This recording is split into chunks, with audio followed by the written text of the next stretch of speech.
दोस्तों जय हिंद। स्वागत है आपके YouTube channel B positive classes में। मैं प्रभंजन कुमार सिंह एक बार फिर से आपका स्वागत करता हूं अपने चैनल पे। दोस्तों आप लोग उम्मीद है बहुत अच्छे से तैयारी कर रहे होंगे। रीट एग्ज़ाम के अनाउंस हो ही चुका है। यूपी टेट के भी फॉर्म 12 जुलाई से करीब बताया जा रहा है डेट के आने वाला है, और आपके सितंबर फर्स्ट वीक में हो जाना चाहिए पेपर यूपी टेट का। सी टेट का भी एग्ज़ाम डेट नवंबर में गवर्नमेंट द्वारा अनाउंस होने वाला है, क्योंकि अभी कुछ खबरें आ रही हैं कि नवंबर तक आपका सी टेट का एग्ज़ाम हो जाएगा। दोस्तों आज का जो टॉपिक है बेहद इंपॉर्टेंट टॉपिक है। आप लोगों ने सुना होगा राष्ट्रीय आपातकाल। ज़्यादातर लोगों को ये चीज़ पता होगा राष्ट्रीय आपातकाल क्या है। ठीक है, राष्ट्रीय आपातकाल क्या है इसके बारे में समझते हैं। ये टॉपिक जो चीज़ें दोस्तों बता रहा हूँ मैं, आपके व्हाट्सएप पे ग्रुप पे कई सारे मैसेज आ चुके हैं, क्या सर आप हर एक एग्ज़ाम की तैयारी करवा रहे हैं या नहीं।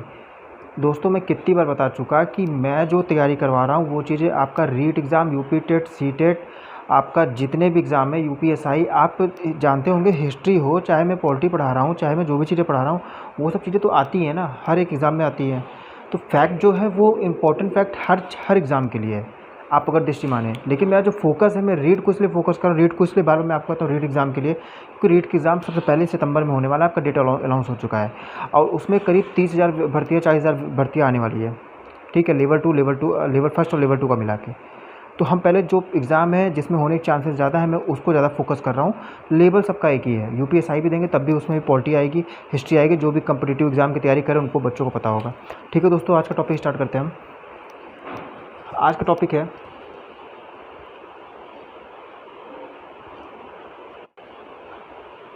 आपातकालीन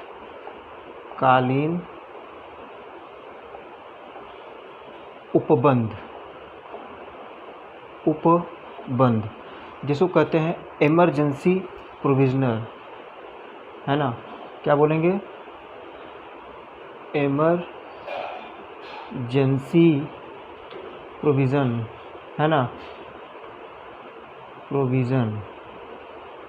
ठीक है, अब इसमें क्या था दोस्तों, राष्ट्रीय आपातकाल। ठीक है, इसके बाद डिटेल आपको एक एक पॉइंट में स्टेप बाय स्टेप जाऊंगा, जिससे आपको समझ भी आए, आप नोट्स भी बना सको। ठीक है दोस्तों, अब देखिए इसका जो आपका जो मेन इसका था आर्टिकल, है ना, अनुच्छेद जिसको बोलते हैं, हम ART ही लिख देते हैं, है ना।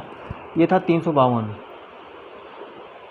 ठीक है, और जो आपातकालीन उपबंध है ना, ये भाग 18 से लिया गया है। भाग इधर लिख देते दोस्तों, भाग 18 से लिया गया है। भाग 18 से आपातकाल का उपबंध लिया गया है। और जो ये लगा है आपातकालीन उपबंध में, राष्ट्रीय आपातकाल, राष्ट्रीय आपातकाल, है ना। इसका जो अनुच्छेद आर्टिकल है 352 है। ठीक है, अब देखिए आपातकाल किस सेक्शन में लगा सकते हैं, मतलब किस वजह से लगा सकते हैं, उसके क्या रीज़न है। उसके रीज़न सिर्फ 3 है दोस्तों, मैं आपको वो चीज़ बताता हूँ।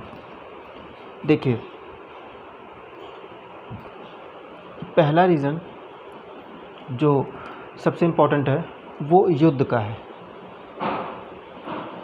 युद्ध का मतलब भारत पाकिस्तान युद्ध, चाइना युद्ध, या किसी भी तरीके से युद्ध, है ना। युद्ध, बाहरी क्षेत्रों से युद्ध, मान चाइना पाकिस्तान ज़्यादा होता है अपने भारत में, है ना। और हम दूसरा बताते हैं आपको, वाय, जैसे आपका मान के चलिए वाय आक्रमण विद्रोह, वाय आक्रमण विद्रोह, है ना। आपका जो तीसरा आता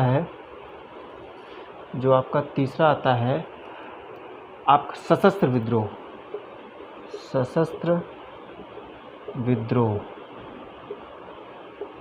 ठीक, 3 स्तर पे आपका आपातकाल लग सकता है। एक युद्ध हो गया, एक वाह्य आक्रमण, एक सशस्त्र विद्रोह।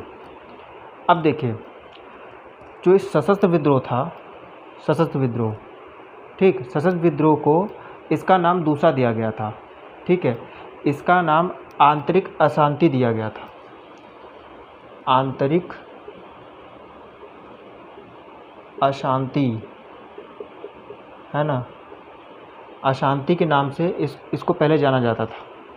मोरारजी देसाई, आप जानते होंगे मोरारजी देसाई 44वें संशोधन 1978 के थ्रू 44वें संशोधन 1978 है ना, 44वें संशोधन 1978 को इस शब्द को मोरारजी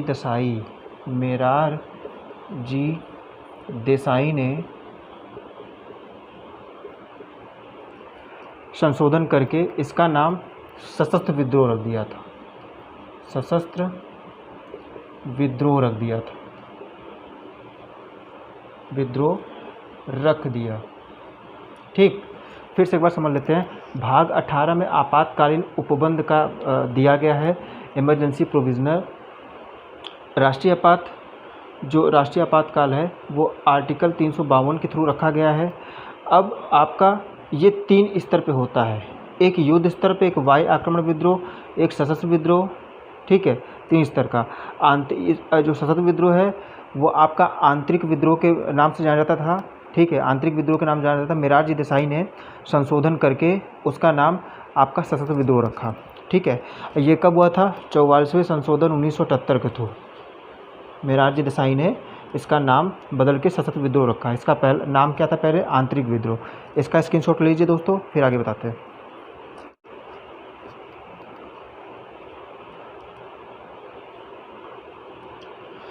नोट्स बनाते जाइए दोस्तों, बहुत मज़ा आएगा। इसको एक बार नोट्स बना के पढ़िएगा, देखिएगा मैं पढ़ा क्या चीज़ रहा हूँ। ठीक है, बहुत इंपॉर्टेंट फैक्ट्स हैं सभी एग्ज़ाम के लिए, गवर्नमेंट एग्ज़ाम के लिए, है ना। अब देखिए इसका जो नेक्स्ट आते हैं आपका नेक्स्ट उसमें पॉइंट में। नेक्स्ट पॉइंट में क्या है? नेक्स्ट पॉइंट ये कितनी बार लग चुका है? राष्ट्रीय आपातकाल कितनी बार लग चुका है? कितनी बार लग चुका है? ये क्वेश्चन कई बार आ चुका है दोस्तों, कई बार हर एग्ज़ाम में आता है। इसका सीधे आंसर तो 3 बार है। कितनी बार? 3 बार।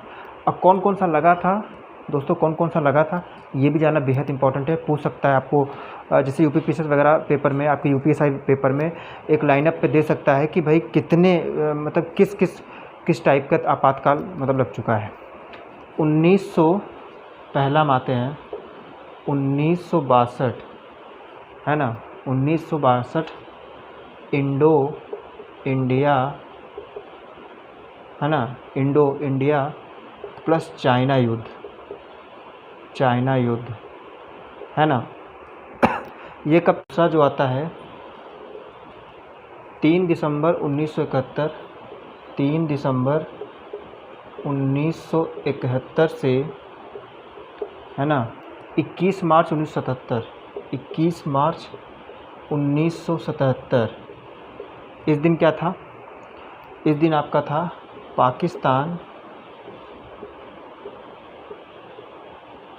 से भारत का युद्ध। तीसरा आपातकाल क्या था? इंदिरा बनाम भारतीय संघ, इंदिरा बनाम भारतीय संघ, भारतीय संघ। 25 जून 1975 से 25 जून 1975 से 21 मार्च 1977। ठीक, अब देखिएगा इंटरेस्टेड क्या है इसमें। पहला 1962 में जो इंडिया चाइना युद्ध हुआ था, ठीक है, इंडिया चाइना युद्ध। अब इंडिया चाइना वार में क्या हुआ था? इंडिया चाइना वार में भारत जीतते जीतते हार गया था, युद्ध को जीतते जीतते हार गया था। उसका रीज़न क्या था? उसका रीज़न ये था, जो उस वक्त की सरकार थी, उस वक्त सरकार ने भारत के सैनिकों को छूट तो दी थी, लेकिन जो आपका एयर स्ट्राइक था, एयर स्ट्राइक को उन्होंने इसका मतलब परमिशन नहीं दिया। ऐन वक्त पे भारत ने अगर एयर स्ट्राइक किया होता चाइना पे, तो आज भारत की जो ज़मीन लेके हड़प के बैठा है चाइना, वो चीज़ें अब नहीं होती, है ना। भारत की ज़मीन को ही लेके आज चाइना आग दिखा रहा है हम लोग का। इसका रीज़न कौन था? जो पहली सरकार थी उन्होंने ऐसा किया था। अब आप लोग समझ रहे होंगे किनकी सरकार थी, जो आज तक उतने गड़बड़ काम करते करते आज भी वो अपने आप को अच्छा साबित करते हैं। उनको पता है कि मैं बहुत गड़बड़ करके भारत की आधी ज़्यादा ज़मीन दूसरों को दे के बैठ गए हैं। ठीक है, अब सेकंड पे आते हैं हम लोग। 3 दिसंबर 1971, 21 मार्च 1977 पाकिस्तान से भारत का युद्ध। इसमें आपको पता होगा कई सारे सैनिकों को भारत के सिपाहियों ने अरेस्ट किया था। बहुत अच्छा इसमें तगड़ा युद्ध हुआ था, जिसमें भारत देश को विजय हुआ था, है ना। अब आते हैं तीसरे पे, इंदिरा बनाम भारतीय संघ। यही वो रीज़न है जब ज़बरदस्ती भारत में इमरजेंसी लगाया गया था, वो भी किसी एक विशेष पार्टी के थ्रू, इंदिरा गांधी। इसका मैं विस्तार बताऊंगा जब कांग्रेस का सब्जेक्ट, कांग्रेस एक टॉपिक लेके आऊँगा मैं। कांग्रेस की पूरी हिस्ट्री, ज्योग्राफी, बायो सब मैं आपको बताऊँगा, उसमें ये चीज़ें ज़रूर बताऊँगा। ठीक है, अब देखिए ये चीज़ें स्क्रीनशॉट ले लीजिए, आगे बताओ।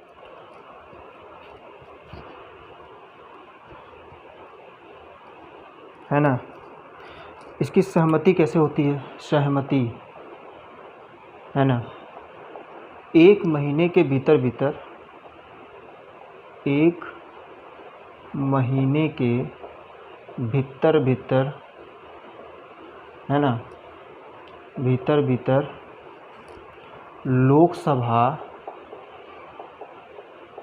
और राज्यसभा दोनों में,